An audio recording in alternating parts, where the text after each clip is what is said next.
باب وجوب الانقیاد لحکم اللہ تعالی۔ باب ہے، انقیاد کہتے ہیں جی اطاعت، فرما برداری اور ماتحتی کو قبول کرنا۔ تو ترجمہ کیا ہوگا جی؟ باب وجوب الانقیاد لحکم اللہ، اللہ کے حکم کی اطاعت اور فرما برداری کا واجب ہونے کا بیان۔ وما یقولہ، اور کیا کہے، من وہ شخص، دعی الی ذالک، جس کو اس کی طرف، کس کی طرف یعنی اللہ کے حکم کی طرف، اللہ کے دین کی طرف بلایا جائے، وامر، اس کو حکم دیا جائے، بمعروف، نیکی کا، او نہی، یا اس کو منع کیا جائے، عن منکر، برائی کے کاموں سے۔ تو اس کی ذمہ داری کیا بنتی ہے، کیا اس کو کہنا چاہیے اور اس کا آگے سے رویہ کیا ہونا چاہیے، اس بارے میں اس باب میں قرآنی آیات اور احادیث بیان کی جائیں گی۔ اور یہ 17واں باب ہے، اور یہاں سے اب قرآنی آیات میں سے سب سے پہلے جو قرآنی آیت لے کر آئے ہیں، فلا وربک لا یؤمنون، بڑی ہی مشہور آیت ہے۔ تو دیکھیں جی، فلا، بعض لوگوں نے، بعض علماء کرام نے یہاں پر فلا اس لام کو زائدہ بنایا ہے کہ یہ لام زائدہ ہے، یہ اس کا معنی نہیں کیا جائے گا، لیکن میں سمجھتا ہوں کہ یہ لام زائدہ نہیں بلکہ اس کا معنی بڑا ہی جاندار ہے، کیونکہ یہ اگر آپ سیاق و سباق سے پیچھے سے اگر آپ پورا واقعہ پڑھیں تو یہ بات چل رہی ہے ان مدینہ کے کچھ لوگوں کے بارے میں جو اللہ کے رسول صلی اللہ علیہ وسلم کو چھوڑ کر باقی طاغوت سے اور کاہنوں اور نجومیوں سے اور یہودیوں سے جا کے فیصلے کروایا کرتے تھے۔ تو ان کے بارے میں آیا جی فلا، ہرگز نہیں، ایسے نہیں، یعنی یہ نہیں کہ ایمان بھی لاؤ، کلمہ بھی پڑھو، تب بھی اپنی زندگی، اپنی مرضی کی زندگی گزارو اور اپنی مرضی کے فیصلے کرواؤ اور اپنی مرضی کے لوگوں کو تم اپنا حکمران بناؤ۔ فلا، نہیں، ایسا نہیں، ایمان کے اندر یہ نہیں چلے گا۔ وربک، اور اے محبوب آپ کے رب ہونے کی قسم ہے، لا یؤمنون، یہ ایمان والے مومن نہیں ہو سکتے، حتی یحکموک، یہاں تک کہ یہ آپ کو فیصل اور جج نہ مان لے، آپ کے فیصلے کو قبول نہ کر لیں۔ یعنی اللہ تعالیٰ نے یہ ایمان کی شرط لگائی ہے کہ اس وقت تک یہ کامل اور مکمل مومن اور ایمان والے نہیں ہو سکتے جب تک کہ آپ کے فیصلے کو دل و جان سے قبول نہیں کرتے۔ کس میں؟ فیما شجر بینہم، آپس کے معاملات اور آپس کے اختلافات میں۔ شجرہ ہوتا ہے جی اختلافات، جیسے کہ تو لفظ بولا جاتا ہے نا مشاجرات صحابہ، تو یہ فیما شجر بینہم، آپس کے اختلافات میں، آپس کے لڑائی جھگڑوں میں، جب تک یہ آپ کو فیصل نہ مان لیں، آپ کے فیصلے کو قبول نہ کر لیں، تو یہ ہرگز مومن نہیں ہو سکتے۔ پھر یہی نہیں کہ فیصل مان لیا، جج تو مان لیا، آپ کے حکم کو تو قبول کر لیا، پھر دوسری شرط اللہ نے لگائی، ثم لا یجدوا فی انفسہم، ثم پھر لا یجدوا، نہ محسوس کریں، نہ پائیں، فی انفسہم اپنے دلوں میں، حرجن کوئی بھی تنگی، مما اس چیز سے، اس فیصلے سے، قضیت اے نبی صلی اللہ علیہ وسلم جو آپ نے فیصلہ کیا ہے۔ یعنی کہ ایسا نہیں ہے کہ فیصلہ تو مان لیا لیکن دل کے اندر اس کو برا محسوس کیا، نہیں یار ایدا نہیں ہونا چاہیے تھا، تو اگر یہ اس طرح ہوا تو سر تب بھی مان گیا۔ اور تیسری شرط اللہ تعالیٰ نے لگا دی جی وَيُسَلِّمُوا تسلیما، اور اس کو تسلیم کرنا ہے دل و جان کے ساتھ، فرما برداری کرتے ہوئے۔ یہی باب کا عنوان ہے، باب وجوب الانقیاد لحکم اللہ تعالیٰ، اللہ تعالیٰ کی اطاعت اور فرما برداری کے حکم کا واجب ہونے کا بیان، کہ رسول اللہ صلی اللہ علیہ وسلم جو جس معاملے میں فیصلہ فرما دے اس کے اندر چون چرا نہیں کرنی، چونکے چناچے نہیں کرنا، اور رسول اللہ کے فیصلے کو دل و جان سے تسلیم کرنا ہے، دل کے اندر کسی قسم کی تنگی نہیں ہونی چاہیے۔ اور یہ حکم رسول اللہ صلی اللہ علیہ وسلم کا اور قرآن کریم کا یہ نہیں کہ صرف اس دور کے لیے تھا، آج کے زمانے کے اندر بھی اگر کوئی شخص رسول اللہ کی حدیث آنے کے بعد، آپ صلی اللہ علیہ وسلم کا فرمان آنے کے بعد بھی وہ چونکہ چنانچہ میرے بزرگ، میرے امام، میرا مسلک اور میرا فرقہ اور میرے مفتی صاحب نے یہ فرمایا، سر وہ ایمان والا نہیں ہے، اگرچہ وہ پاکستان کے کارڈ میں، شناختی کارڈ میں اس کا نام مسلمانوں والا لکھا ہوا ہے اور مرے گا تو مسلمانوں کے قبرستان میں دفن ہوگا، لیکن رب کے کاغذات میں وہ مومن نہیں ہے۔ جس کے سامنے رسول اللہ کا فرمان آیا اس کو پتہ بھی چل گیا کہ یہ رسول اللہ کا فرمان ہے اور یہ صحیح حدیث ہے، لیکن پھر بھی وہ نہ مانا، پھر بھی رسول اللہ کے فیصلے کو تسلیم نہ کیا، پھر بھی اپنے مسلک، اپنے فرقے، اپنے امام، اپنے مفتی کو آگے لے آیا، سارا بیڑا گیا۔ وہ یہ نہ سمجھے کہ جی اللہ تعالیٰ مجھے معاف کر دے گا، نہ، اللہ نے شرط لگائی ہے جی لا یؤمنون، یہ مومن ہو ہی نہیں سکتے۔ تو اس لیے جی یہ معاملہ کوئی یہ شغل میلے والا نہیں ہے کہ جب دل کیا اور جس حدیث کو دل کیا مان لیا، جس حدیث کو یہ کہہ کے جی یہ امام شافعی کا مذہب ہے، یہ امام شافعی اس کے اوپر عمل کریں گے، یہ فلانے کا مذہب ہے، یہ ٹمکانے کا مذہب، نہ جی نہ، جو بھی حدیث رسول اللہ صلی اللہ علیہ وسلم کی آ گئی اس کو ماننا ہے، دل و جان سے اس کو تسلیم کرنا ہے۔ اگلی آیت جی،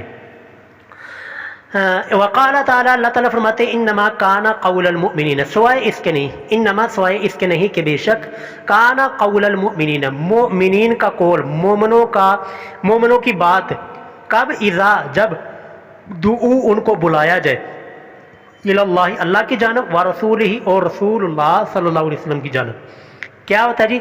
کس لیے بلایا جائے؟ لیحکم بینہم، تاکہ ان کے آپس کے اندر فیصلہ کیا جائے، جو آپس کے اختلافات ہیں، جھگڑے ہیں،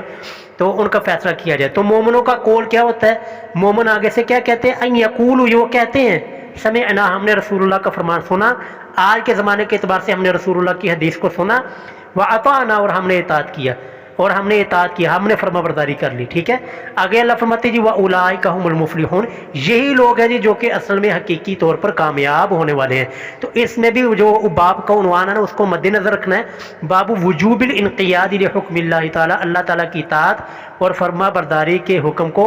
واجب ہونا، کہ اللہ کا حکم جب آ جائے، رسول اللہ کا حکم جب آ جائے، رسول اللہ کا فیصلہ آ جائے تو پھر وہ اس کے اوپر عمل کرنا واجب ہے، اور جب رسول اللہ اور اللہ کی طرف بلایا جائے تو اس وقت ہمارا قول، ہماری زبان کے اوپر کیا ہونا چاہیے جی؟ سمعنا، ہم نے سن لیا، ٹھیک ہے جی، ہم اطاعت اور فرما برداری کریں گے۔ تو یہ دو آیات جی اس باب کے بارے میں۔ آگے آ جائیں جی احادیث، وفیہ من الاحادیث، اور اس بارے میں احادیث، حدیث ابی ہریرہ، حضرت ابو ہریرہ رضی اللہ تعالیٰ عنہ کی حدیث ہے، المذکور فی اول الباب، جو کہ اول باب کے، یعنی کہ پچھلے باب کے اندر ہم پڑھ کے آئے ہیں، قبلہ، اس سے پہلے والا جو باب ہے، وغیرہ، اور اس کے علاوہ بھی ہے، من الاحادیث فیہ، جو کہ اس بارے میں اور اس موضوع کے بارے میں، اس عنوان کے بارے میں احادیث ہیں۔ ان میں سے یہ صرف یہاں پر انہوں نے ایک ہی حدیث پیش کی ہے جو کہ سورہ البقرہ کے آخری رکوع کے بارے میں، اور بڑا ہی عظیم الشان حدیث ہے۔ دیکھیے جی،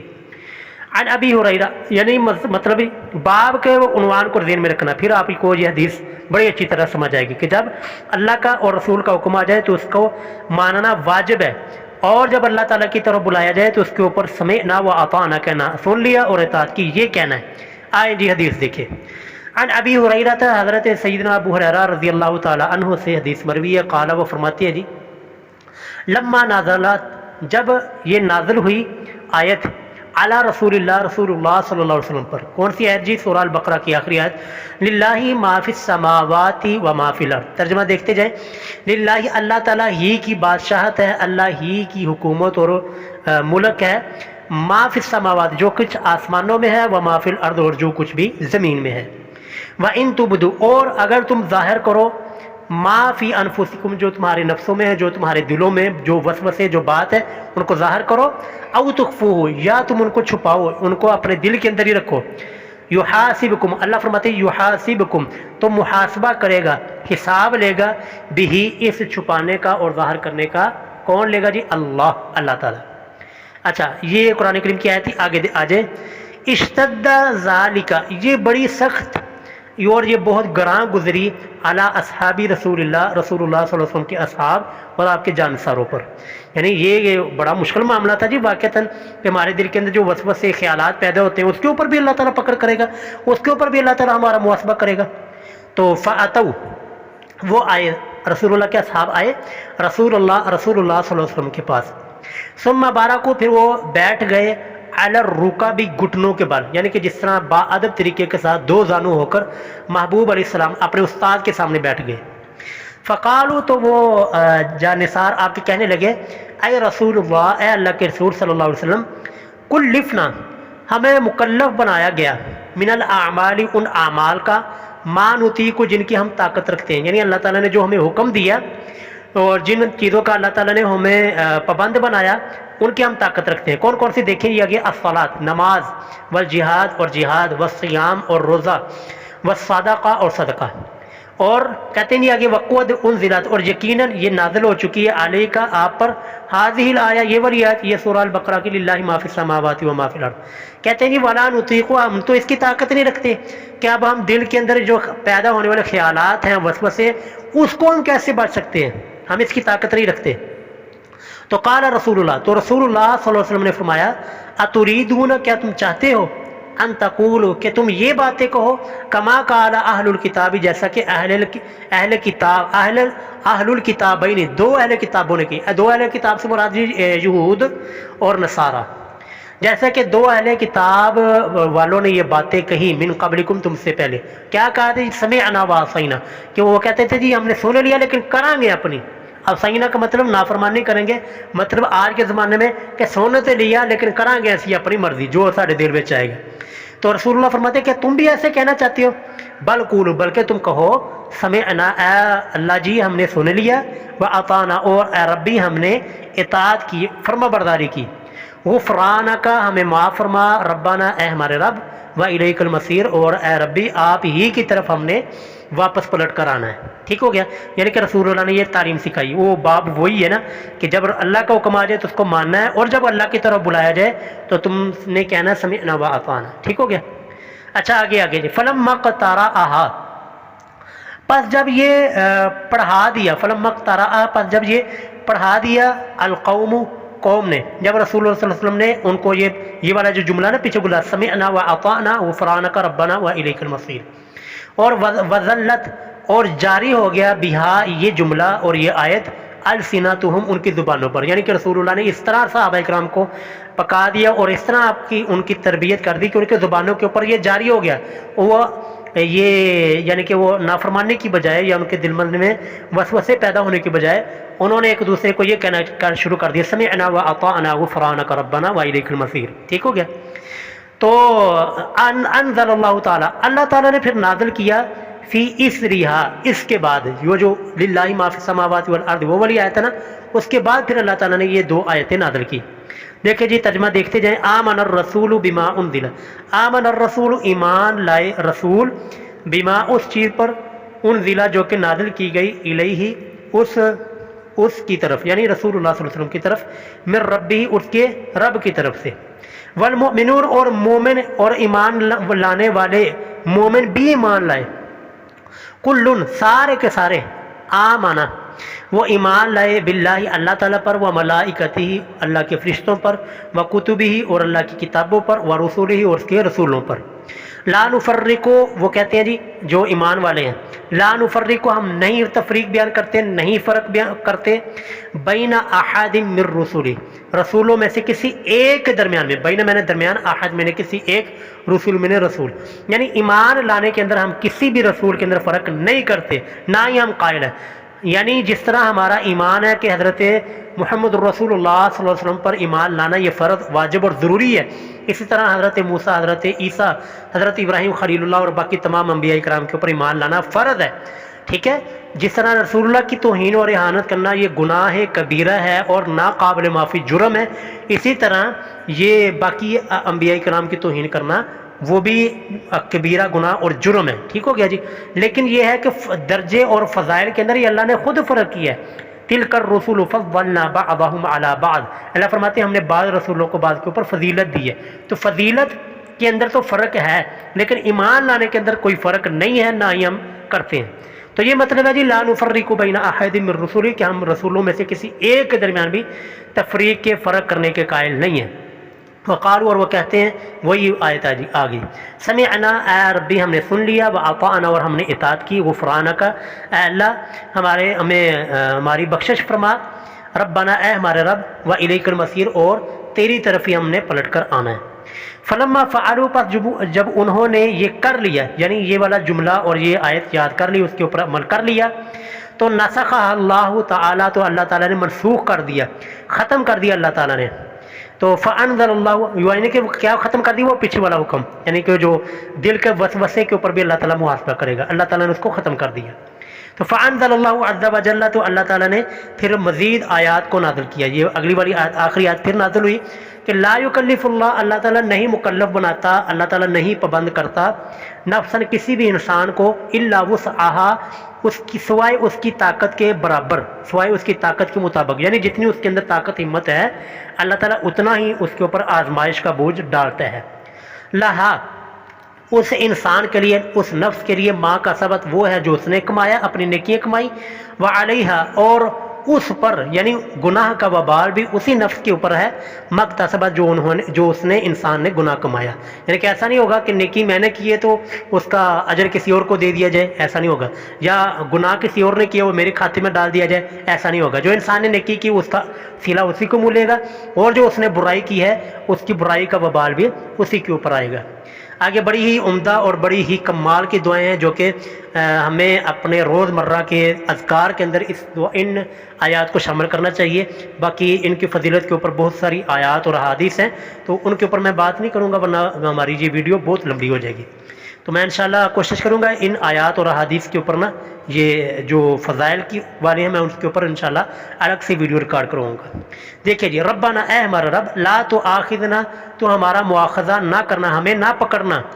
ان نسینا، یا ربی، اگر ہم بھول جائیں، او اخطأنا، یا ہم جان بوجھ کو کوئی خطا کر لیں، جان بوجھ کر اگر ہم سے غلطی ہو جائے یا بھولے سے ہم سے کوئی غلطی خطا ہو جائے، گناہ ہو جائے، تو یا ربی ہمارا مواخذہ نہ فرمانا. قال نعم، تو اللہ تعالیٰ نے فرمایا جی ٹھیک ہے. ٹھیک ہے، یعنی کہ جب صحابہ کرام نے یہ دعا کی، دعا کے اندر کہا تو اللہ تعالیٰ نے ان کی دعا کو قبول کیا. ربنا، اے ہمارے رب، اگلے ولا تحمل علینا، نہ ڈالنا، علینا، ولا تحمل، نہ بوجھ ڈالنا، علینا، ہمارے اوپر، اسرن، ایسا بوجھ، کما حملتہ، جیسا کہ اے اللہ تو نے ڈالا تھا، علی الذین، ان لوگوں پر، من قبلنا، جو کہ ہم سے پہلے تھے. یعنی کہ امت محمدیہ سے جو پہلے افراد تھے ان کے اوپر بہت سختیاں تھیں. یعنی پاکی ناپاک، ہمارے ہاں تو ہے نا، جب کپڑا ناپاک ہو جائے بس اس کپڑے کو دھو لو تو دھونے سے پاک ہو گئے، لیکن پہلی امتوں کے اندر یہ چیز نہیں تھی، ان کو وہ چیز کاٹنا پڑتی تھی. اسی طرح مال غنیمت وہ پہلی امتوں کے لیے حلال نہیں تھا، امت محمدیہ کے لیے اللہ تعالیٰ نے یہ حلال کر دیا. اسی طرح جی بے شمار اس کے اندر بیماریاں، آزمائشیں، کہ اللہ جو آزمائشیں پہلے لوگوں کے اوپر آئی وہ ہمارے اوپر نہ ڈالنا، جو بیماریاں پہلے لوگوں کے اوپر آئی وہ بیماری ہمارے اوپر نہ ڈالنا. یعنی کہ بڑی ہی جامع کلمات ہیں اور جامع دعائیں ہیں اور جامع الفاظ ہیں، اس کو لازمی سے یاد کریں اور اپنی دعاؤں کا حصہ بنائیں. آگے جی، قال نعم، اللہ تعالیٰ نے فرمایا ٹھیک ہے، قبول ہے. ربنا، اے ہمارے رب، ولا تحملنا، نہ ہمارے اوپر بوجھ ڈالنا، ما، وہ بوجھ، لا طاقت لنا بھی، لا طاقت، جس کی نہ طاقت ہو، لنا بھی، اس بوجھ کو ہم سے اٹھانے کی. یعنی ہر وہ آزمائش، ہر وہ بیماری، ہر وہ پریشانی، ہر وہ مصیبت جس کو اٹھانے کی، جس کو جھیلنے کی ہمارے اندر طاقت ہمت نہیں ہے، یا ربی وہ بیماری، آزمائش، وہ مصیبت ہمارے اوپر نہ ڈالنا. قال نعم، اللہ تعالیٰ نے فرمایا جی قبول ہے. واعف عنا، اور اے ربی ہم سے درگزر فرما، واغفر لنا، اور ہمیں معاف فرما، وارحمنا، اور ہم پر رحم فرما، انت مولانا، کیونکہ یا اللہ تو ہی ہمارا مولا ہے. یہ مولا کے لفظ عربی زبان میں 26 معنی آتے ہیں جی. یہاں پر مشکل کشا، حاجت روا، داتا، دستگیر، بگڑیاں بنانے والا، ڈوبیاں تارنے والا، تمام کے تمام معنی یہاں پر آئیں گے، سوائے چند ایک معنی کے، کیونکہ مولا کا معنی آزاد کردہ غلام بھی ہوتا ہے، مولا کا معنی آپ کا جو ماتحت ہے اس کا بھی ہوتا ہے، اور مولا کا معنی اور بے شمار ہوتے ہیں. چند ایک کے معنی علاوہ یہاں پر باقی تمام معنی یہاں پر آ جائیں گے. انت مولانا، یا ربی تو ہی ہمارا مولا، ہمارا رازق و مالک، خالق، مشکل کشا، حاجت روا ہے. فانصرنا، پس ہماری مدد فرما، علی القوم الکافرین، کافر قوم کے مقابلے میں. قال نعم، تو اللہ تعالیٰ نے فرمایا جی قبول ہے. تو یہ بڑی عظیم الشان یہ دعائیں ہیں، ان دعاؤں کو لازمی سے اپنی نمازوں کا اور اپنی صبح و شام کے اذکار کا اس کو حصہ بنائیں. اللہ رب العالمین ہمیں اس کے مطابق عمل کرنے کی توفیق عطا فرمائے. وآخر دعوانا الحمدللہ رب العالمین.